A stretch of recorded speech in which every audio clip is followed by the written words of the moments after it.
Now, I hadn't expected the Megane to be this good, if I'm honest with you. Two reasons why. On paper, its specification looks a little bit limp, doesn't it? I mean, there was Ford beginning of the year, look at us, our new Focus has got 300 horsepower, and we all thought, well, how's Renault going to respond to that? It's just finished producing the R26R, possibly the most extreme hot hatchback of all time. Surely it's going to counter Ford with something special. And then we got the old, oh look, our new Megane's got 240 horsepower. It all looked a bit apologetic to me, because Renault are the hot hatch masters. They've kind of stuck at it when everyone else has been a bit transient. They've just been there the whole time, plugging away.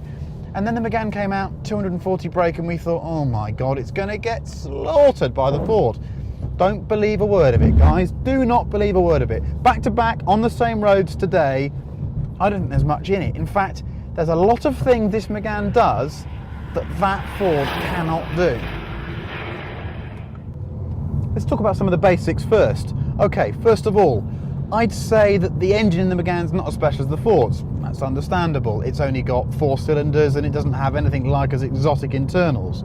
But it produces 270 horsepower on the dynometer. I mean, that's quite a lot of power. There's only 8 horsepower in it. This car is lighter too.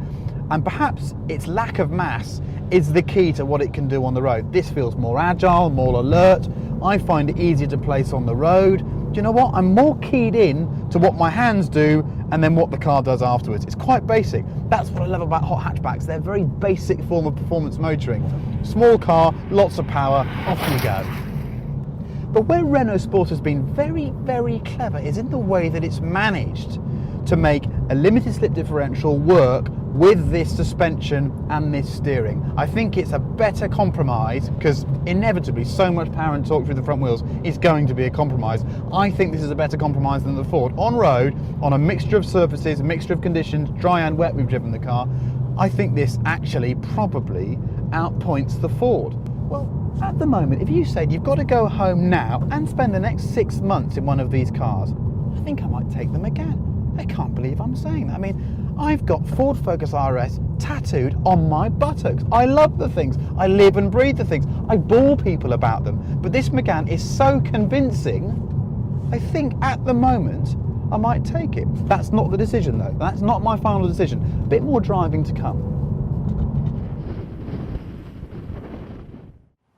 So we've had a bit more time to play with the cars again, and I have to say, 1 minute I'm Focus, the next minute I'm Megane. I'm completely bowled over by the exuberance and the excitement of the Focus. I come back to that word, excitement. That is a thrilling car, regardless of whether it's a hatchback or anything else. That sits as one of the most exciting new cars you can buy.